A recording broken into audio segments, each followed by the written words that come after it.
Differential diagnosis for obsessive compulsive personality disorder, काफ़ी बड़ा नाम है। खैर OCPD हम इसको शॉर्ट फॉर्म में बोल लेंगे। OCPD जो है वो प्रीऑक्यूपेशन with orderliness, perfectionism, mental and interpersonal control and expenses and flexibility, openness, efficiency must be differentiated from। अब हमने इनको कैसे डिफ्रेंशिएट करना है? ऑब्सेसिव कंपल्सिव डिसऑर्डर से। ऑब्सेसिव कंपल्सिव डिसऑर्डर जो है वो ऑब्सेशंस जो हैं, presence of true obsessions and और कंपल्शन के, ये एक ऑब्सेसिव कंपल्सिव पर्सनैलिटी डिसऑर्डर में दूसरे कुछ बिहेवियरल एटम्स, कुछ करैक्टरिस्टिक ट्रेड्स आ जाती हैं उस बंदे में। लेकिन OCD जो एक डिसऑर्डर है ऑब्सेसिव कंपल्सिव, उसमें प्रेजेंट ऑब्सेशंस होते हैं कुछ, प्रेजेंट कंपल्शंस होते हैं कुछ, जबकि OCPD में वो ट्रेड्स होती हैं। और मैं अभी एक बुक पढ़ी थी, उसमें ये चीज़ थी कि हम बचपन में, एक इंसान की आदत होती है हर चीज़ को फॉर्मुलेट करने की, हर चीज़ के बारे में एक ख्याल बनाने की, एक बिलीफ बनाने की, अपनी बिलीफ में दुनिया को कैद करने की एक इंसान की फितरत है।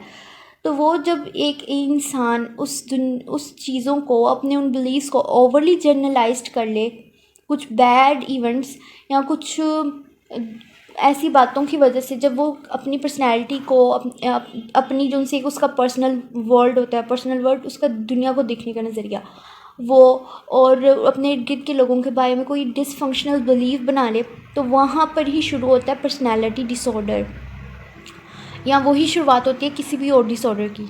ठीक है, तो इसी तरह पर्सनैलिटी OCPD भी होते हैं, कुछ ट्रेड्स ऐसी होती हैं, कुछ उन पे पेरेंट्स कुछ ऐसे और कुछ इन्वायरमेंटल फैक्टर ऐसे कि वो बस ऐसे हो जाते हैं।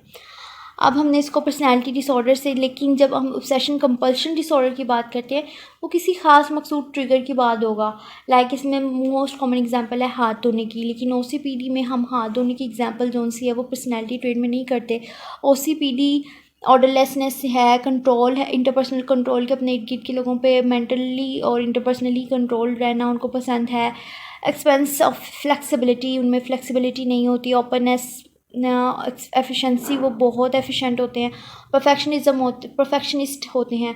उसके बाद फिर हम होर्डिंग डिसऑर्डर की बात करते हैं। Hoarding disorder is characterize by the persistent difficulty discarding, के होर्डिंग डिसऑर्डर होता है कि वो अपनी पुरानी चीज़ें जो सी होती हैं, पुरानी पोसेशंस होती हैं, जो जिनकी कोई एक्चुअली वैल्यू नहीं होती, उन चीज़ों को डिस्कार्ड नहीं कर पा रहे होते। और ये जो सा एक obsession compulsion, only one of the criteria for obsession compulsion personality disorder के साथ ये मैच कर रहा है। In hoarding disorder, in contrast to obsessive compulsive disorder, symptoms predominant in the clinical picture, results in the accumulation of possessions that cluster active living areas के। वहाँ पे अगर OCPD में ये करेक्टरिस्टिक हो होर्डिंग डिसऑर्डर की, क्योंकि OCPD में भी ये एक टर्म यूज़ करते हैं, तो एक्चुअली वो इतनी ज़्यादा स्पेस ले लेगी कि इंसान वहाँ पे एक एक्टिव लिविंग एरिया बन सकता है, कि वो अच्छा खासा हमारी रिहाइश के लिए इस्तेमाल हो सकता है, लेकिन फिर भी उसने अपने बेकार की चीज़ों के से वो चीज़ें भरा होगा।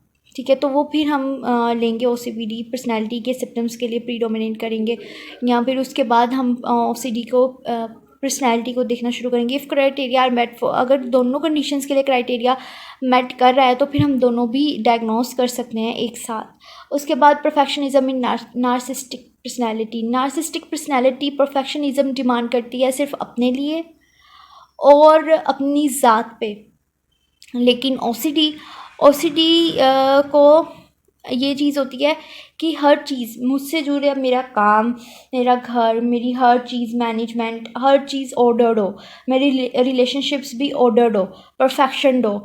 और OCD जो उनसे वो स्ट्रगल करता है उसको परफेक्शनिज्म के लेवल तक पहुंचने के लिए, जबकि नार्सिसिस्टिक का बिलीव होता है कि मैं तो परफेक्शनिज्म हूँ, मुझे स्ट्रगल की ज़रूरत नहीं, मैं तो हूँ ही परफेक्शनिज्म, या मैं बिल्कुल परफेक्शनिस्ट हूँ, मुझे स्ट्रगल की ज़रूरत ही नहीं है। उसके बाद lack of generosity in anti social personality disorder. Anti social personality disorder में जेनरियोसिटी की बात कर रहे हैं हम, तो एंटी सोशल पर्सनैलिटी डिसऑर्डर में और OCPD में हमने बात की, दे लेक फुली कंट्रोल करने की कोशिश करते हैं अपने इंटरपर्सनल रिलेशनशिप्स को, लेकिन एंटी सोशल पर्सनैलिटी डिसऑर्डर में उनका एक miserly spending style toward both self and others, मतलब के अपोज होते हैं। उनको होता है कि एंटी सोशल पर्सनैलिटी डिसऑर्डर में एक चीज़ होती है, उसमें वो दूसरों की केयर नहीं करता, he didn't give a damn about relationships, और उसको किसी भी चीज़ की नहीं, उसको बस मज़ा चाहिए और वो कोई भी ऐसा काम करने के लिए तैयार है। उसकी जो सी एक डिमांड, एक होता है पावर, वेल्थ, ठीक है, यही सब उसकी डिमांड्स होती हैं, तो वो उनके अकॉर्डिंग सब कुछ करेगा। अगर उसको पावर शो करके ऐसे, अगर उसको हर चीज़ को एक लेवल तक पहुंचा के फिर उसको पावर मिल रही है, पावर की सेटिस्फैक्शन मिल रही है, वो फिर ये भी करेगा। और वो लोगों की लिटरली फीलिंग्स का ध्यान बिल्कुल नहीं रखता, और उसके बिहेवियर्स भी कुछ ऐसे होते हैं। उसके बाद सोशल डिटैचमेंट इन स्किज़ॉइड पर्सनैलिटी डिसऑर्डर, हमने अभी बात की। ओसीपीडी में भी ये चीज़ होती है और स्किज़ॉइड में भी ये चीज़ होती है कि वो इंटीमेसी और इंटीमेसीज़ को के कैपेसिटी उनमें कम होती है इंटीमेट रिलेशनशिप्स की, और वो इमोशंस के साथ डिस्कम्फर्ट फील करते हैं, और ये दोनों ही एक्सेसिवली डिवोशन इन लोगों की होती है अपने काम के लिए। लेकिन जब हम बात करें स्किज़ॉइड पर्सनैलिटी और ओसीडी की बाकी ट्रेड्स की, चलो ये तो मैच होती है, बाकी ट्रेड्स भी तो हैं ओसीडी की, वो सारी इनके साथ मैच नहीं होती। स्किज़ॉइड परफेक्शनिस्ट नहीं होते, स्किज़ॉइड मैनेज हर चीज़ को नहीं करते, ऑर्डरलीनेस का ख्याल नहीं रखते, तो वो हम डिफरेंशियल डायग्नोस में ऐड कर सकते हैं। ठीक है, अगर एक क्राइटेरिया मिल रहा है, इट डजंट मीन कि वो दोनों डायग्नोस सेम हो गए हैं। हमने बाकी का क्राइटेरिया देखना है। अब आप खुद ही देखें कि हम बात करते हैं कि 5 क्राइटेरिया मिल रहे हों, दिए 9 होते हैं। हम बात 4 क्राइटेरिया होते हैं और हम कहते हैं 3 मिल रहे हों। ठीक है, अक्सर 9, 10, 11 और 7, 5 क्राइटेरिया होते हैं और हम कह रहे हैं 2, 3, 4, 5 इस तरह मिल रहे हों, मतलब 3 क्राइटेरियाज़ का मार्जिन रखते हैं। उन 3 क्राइटेरियाज़ में अगर एक सिमिलर हो जाए, या फिर वो 5 जो हम चूज़ कर रहे हैं उनमें से कोई एक सिमिलर हो जाए, तो बाकी के भी तो हमने देखने हैं जो डिफरेंट हैं। ठीक है, तो हम सिमिलैरिटीज़ डिफरेंसेस देख के डायग्नोस करते हैं, सिर्फ हमने डिफरेंसेस नहीं देखने होते या सिर्फ सिमिलैरिटीज़ नहीं देखनी होती। उसके बाद फिर हम personality change due to another medical condition की बात करते हैं। तो वही चीज़, किसी भी मेडिकल कंडीशन की वजह से अगर वो ऐसा बंदा हो गया है, या उसकी पर्सनैलिटी चेंज हो गई है, या फिर किसी भी डिसेबिलिटी या किसी भी उसके पास कोग्निशन या कोई भी चीज़ अगर उसके पास एक्स्ट्रा हो गई है, उसकी वजह से ये इंसान ऐसा हो गया है, किसी बीमारी या किसी भी चीज़ की वजह से, तो फिर हम उसको एक अलग कैटेगरी स्पेसिफाई करते हैं, मेडिकल कंडीशन की वजह से है ये चीज़, ये पर्सनैलिटी अल्टरेशन या फॉर्मेशन।